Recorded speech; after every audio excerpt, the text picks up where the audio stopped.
Olá, tudo bem? Meu nome é Ricardo Beck, sou professor de informática, também sou orientador de estudos e vou comentar contigo agora a prova de escrivão do concurso da Polícia Federal de 2018. Eu vou ser bem objetivo, bem direto, até para tentar alertar para possíveis recursos aí das questões.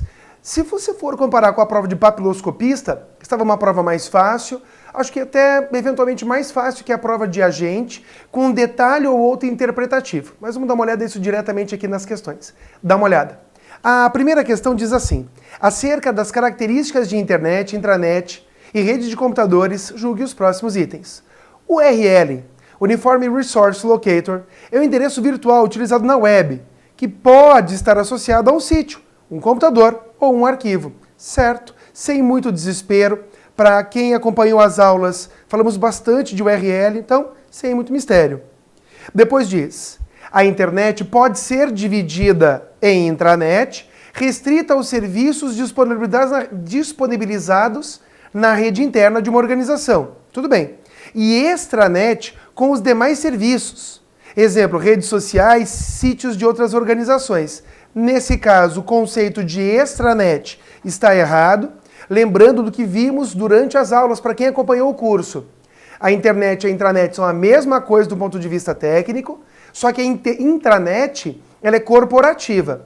Quando você tem um terceiro que quer, de certa forma, de fora, acessar uma intranet, você pode criar um canal de comunicação para ele, denominado, então, extranet.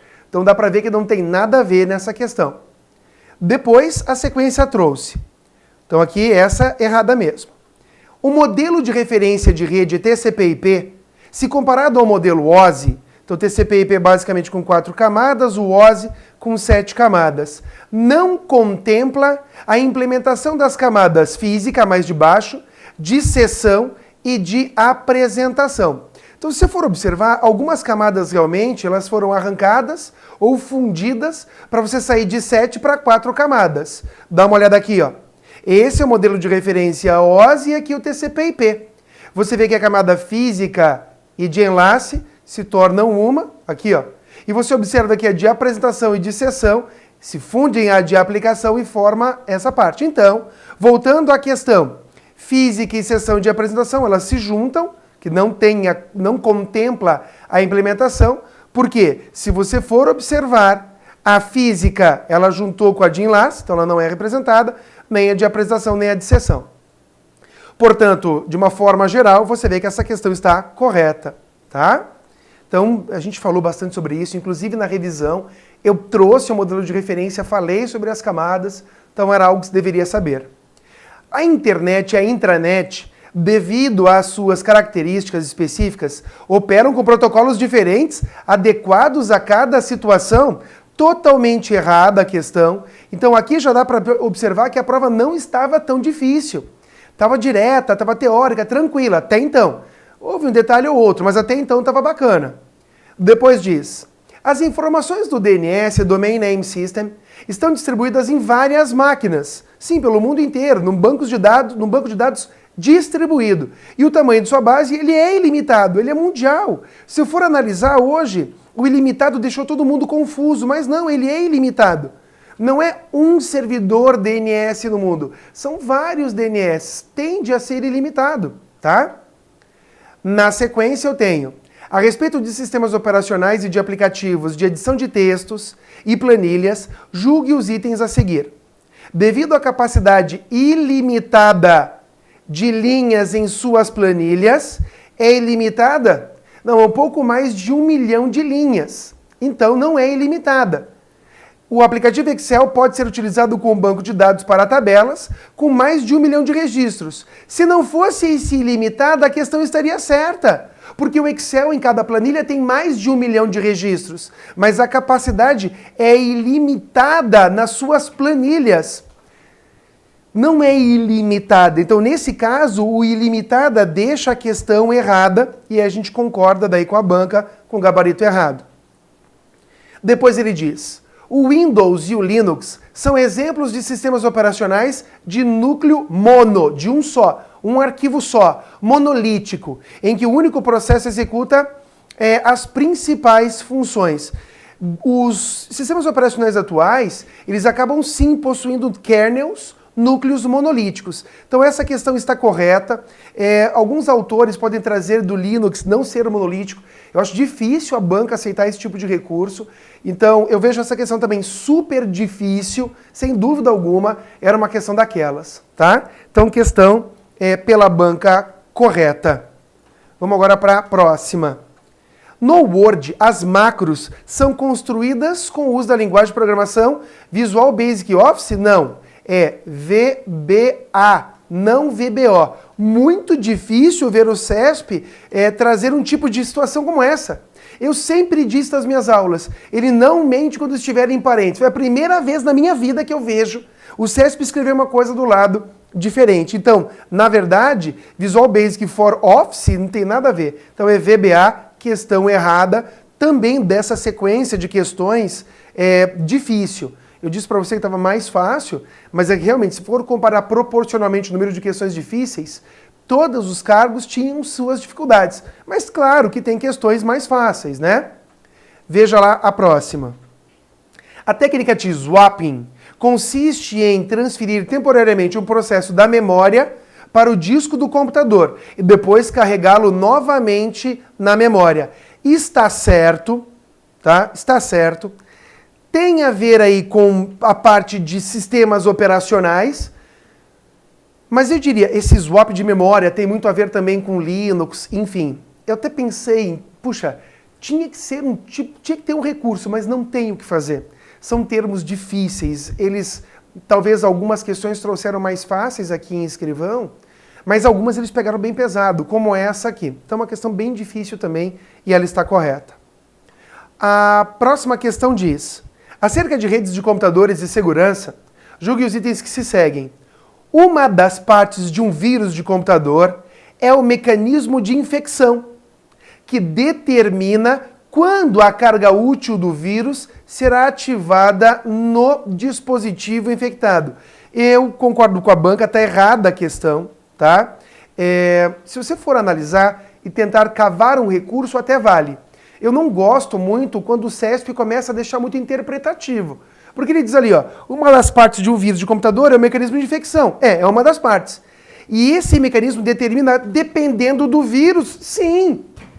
Tem vírus que tem essa situação. Então eu entraria com um recurso nessa, no melhor estilo de cavar recurso, porque a banca disse que é errado. Mas eu diria assim, ó, dependendo do vírus, sim. Tem vírus que acabam determinando a carga do vírus com um determinado elemento. Ó. Quando, por exemplo? Numa sexta-feira 13 ele vai disparar. Eu estou dando um exemplo bem louco aqui, tá? Se você pesquisar o vírus Chernobyl, você vai entender que depende do dia, tinha um acionamento e assim por diante. Então não gostei da questão muito mal formulada. Depois, no processo conhecido como scanning, o worm, em sua fase de propagação, procura outros sistemas para infectar. Está certa, extremamente difícil. O worm tem suas etapas. Elas são descritas lá na cartilha de segurança do CERT, no cert.br. E uma delas é essa análise, esse escaneamento, essa verificação. Aqui o termo está em inglês, mas esse é o primeiro procedimento, sim, muito difícil a questão.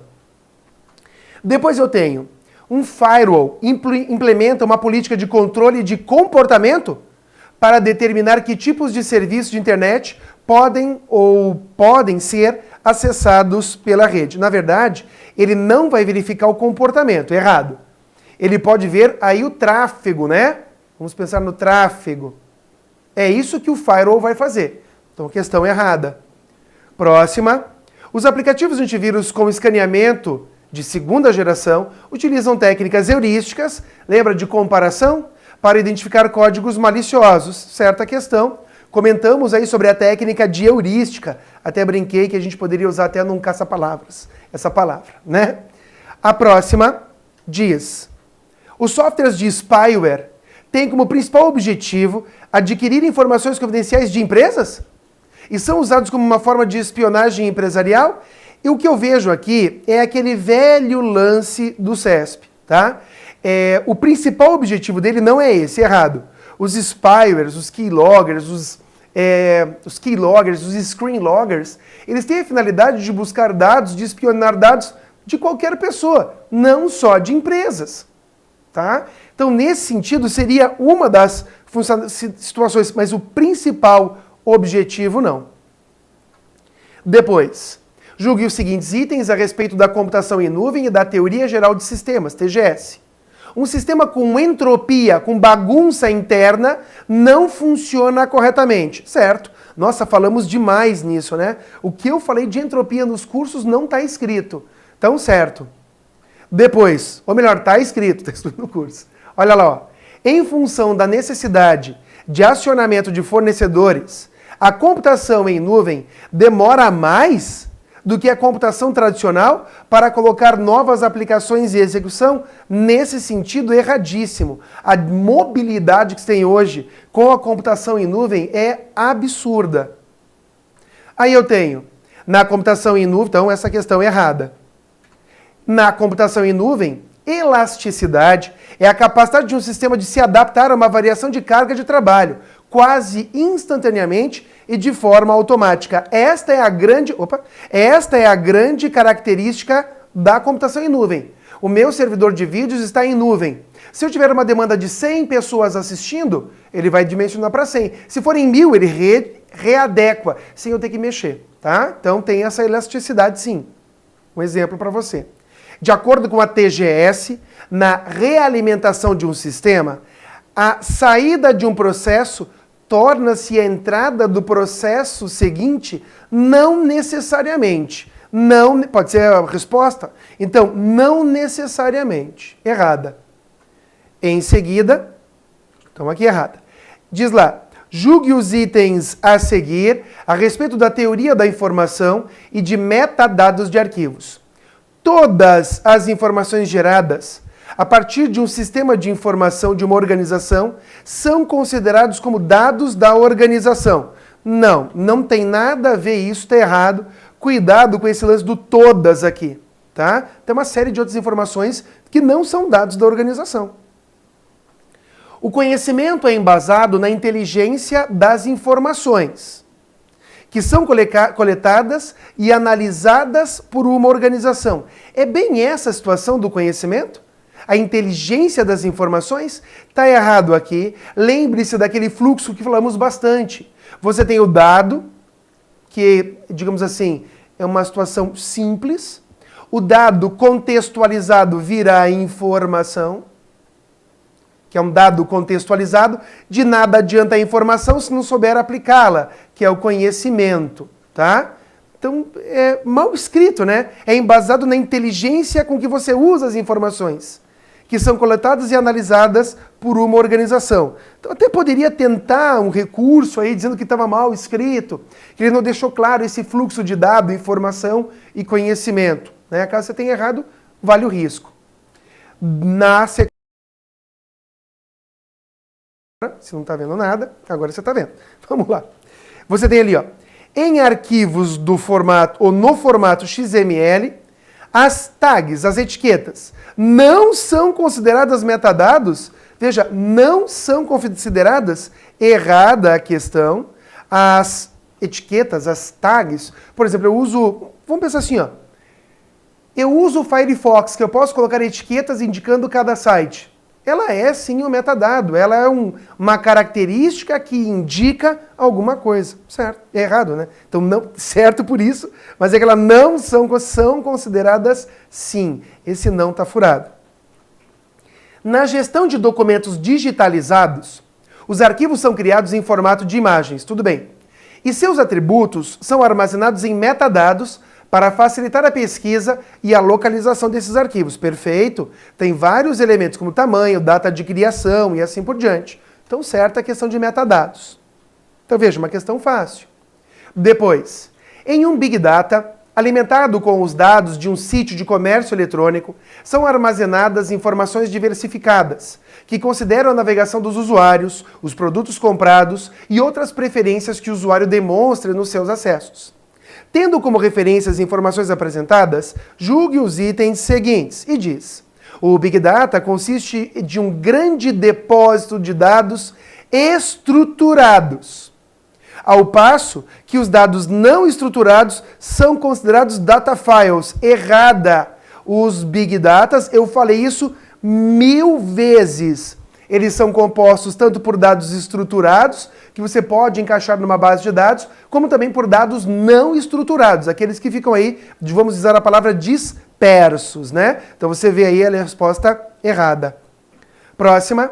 Dados coletados em redes sociais, eles podem ser armazenados, eles podem ser correlacionados e expostos com o uso de análises preditivas. Sim ou não? Sim, sem dúvida nenhuma. Sim. Uma aplicação que reconheça o acesso de um usuário e forneça sugestões diferentes para cada tipo de usuário pode ser considerada uma aplicação que usa machine learning. Sim, sem dúvida. Porque o que acontece? Ele vai ficar vendo o padrão de outros usuários e vai alimentar, vai se autoalimentar, trazendo soluções para usuários seguintes. Então, certo, sem muito desespero. Traz daí. Pelo monitoramento do tráfego de rede no acesso ao sítio em questão, uma aplicação, não sei qual, é uma aplicação que utiliza machine learning, ela é capaz, responda sim ou não, ela é capaz de identificar, por exemplo, que os acessos diminuíram 20% em relação ao padrão de acesso em horário específico do dia da semana? Sim, ela pode. Há quem diga que essa questão está errada. Eu não concordo. A questão está certa. Uma aplicação que use machine learning pode perceber isso sem problema nenhum. Claro, é uma aplicação, é capaz, é tudo muito aberto. Então, nesse perfil de é uma aplicação e de que é capaz, está certo. Na sequência, então aqui correto. Uma empresa tem unidades físicas localizadas em diferentes capitais do Brasil, cada uma delas com uma rede local, além de uma rede que integra a comunicação entre as diversas unidades, entre capitais do Brasil. Lembre-se, o Brasil é um país continental. Essa rede de integração facilita a centralização do serviço de e-mail, que é compartilhado para todas as unidades da empresa e outros sistemas de informação. Tendo como referência inicial as informações apresentadas, julgue os itens subsecutivos. SMTP é o protocolo usado para o envio e recebimento de e-mail e opera na camada de aplicação do TCP/IP. De fato, é na camada de aplicação, só que o SMTP é o protocolo responsável pelo envio. Então está errada. Lembra? Sua mensagem está partindo. Eu sei que não tinha muito a ver com o texto, mas matava a questão. Olha ali, ó. Para viabilizar a comunicação de dados entre as unidades da empresa, podem ser utilizados serviços de interconexão com roteadores, ó, podem ser, com roteadores providos por operadoras. Eu posso fazer isso, já que são capitais e são distantes? Claro que eu posso, certo? O padrão I3E 802.11, eu falei desse padrão, eu falei de vários. Inclusive do WiMAX eu falei, que é 802.16, mas esse, ó, 802.11G, permite que as redes locais da unidade da empresa operem sem cabeamento estruturado. Sim, nos ambientes físicos. Veja, sim, até aí está tudo certo, sim, rede sem fio. E com velocidade mínima de 200? Errado. Errado, tá? A sequência.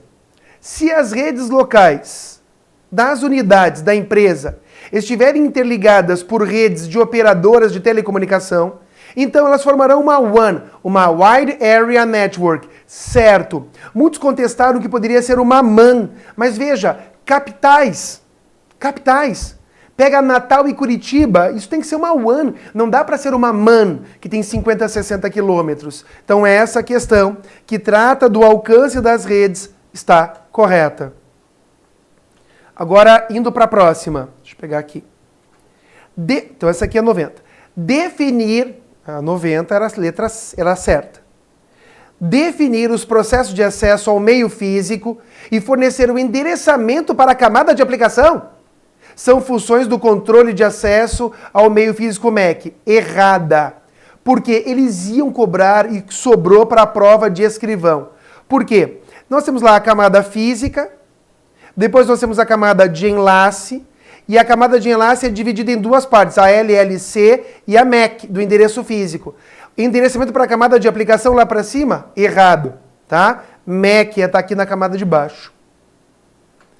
Em uma rede local que possui a topologia em estrela, pode ser utilizado switches para integrar a comunicação entre os computadores. Nossa, extremamente fácil, né? Certa, que é o computador nesse sentido, é o concentrador melhor nesse sentido. Daí eu tenho CPF, nome, data de nascimento, nome do pai, nome da mãe, telefone, CEP e número. As informações anteriormente apresentadas correspondem aos campos de uma tabela de um banco de dados, a qual é acessada por mais de um sistema de informação e também por outras tabelas. Esses dados são utilizados para simples cadastros, desde a consulta até a sua alteração. Também a prevenção à fraude, por meio de verificação de dados da tabela e de outros dados em diferentes bases de dados, ou outros meios de informação. Tá bem vasto esse texto. E ele pergunta, considerando essas informações, julgue os itens que se seguem. O campo CPF é utilizado como chave primária. De fato, nome pode ser homônimo, data de nascimento igual, o resto também. Então, CPF, é a chave primária. E chave estrangeira. A banca, ela trouxe o gabarito letra C. Tá? Trouxe ela como certa. Eu entendo que dependendo da situação, até poderia ser chave estrangeira CPF, mas entenda o que eu vou te dizer. Nas informações que nos deram, eu tentaria dizer para a banca, olha, chave primária até dá para entender, agora chave estrangeira não deu para enxergar vendo só isso. Por mais que ele tenha contado essa historinha do boi aqui, não deu para entender bem, tá? Ela poderia ser, veja, ela poderia ser chave estrangeira? Sim, ela poderia se eu tivesse uma outra entidade, uma outra tabela. Mas com as informações que eu tenho, eu vou ter que supor isso. Portanto, como eu não quero supor, eu vou dizer que você poderia entrar com recurso e marcar ela como errada. Porque as informações não são suficientes para definir uma chave estrangeira, tá? A banca vai tentar contestar, mas acho que se você errou, vale a pena. Então, aí um recurso na prova de escrivão. A próxima. Os dados armazenados na referida tabela são considerados não estruturados? Meu santo, errado! Eles são estruturados. Você entende como algumas questões eram muito fáceis? Estruturado que pode ser colocado numa tabela, não estruturados não. Então, algumas questões eram muito fáceis mesmo. Ricardo, eu achei difícil. Se você fez meu curso, elas eram muito fáceis, eu repeti muito na revisão. Se um sistema de informação correlaciona os dados da tabela em questão com outros dados não estruturados, então, nesse caso, ocorre um processo e aí ele põe de mineração de dados. Eu não gostei disso. A banca trouxe o gabarito certo. Eu vou dizer que eu não gostei.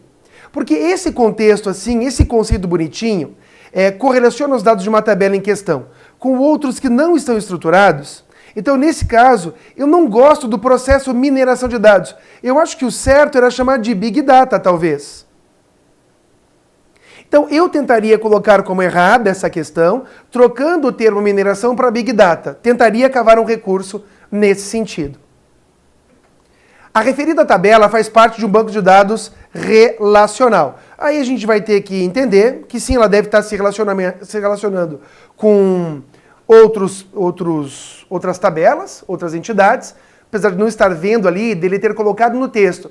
Seria mais fácil se ele trouxesse, como ele fez na prova de agente, as tabelas se relacionando com os atributos, ia ser mais fácil. Assim ele complicou um pouco com aquele teste, com aquele texto melhor, trazendo os elementos, os detalhes, tá? Então o que eu fiz aqui foi comentar diretamente, rapidamente, as questões de escrivão, atentando para os possíveis recursos de serem interpostos à banca, tá bom?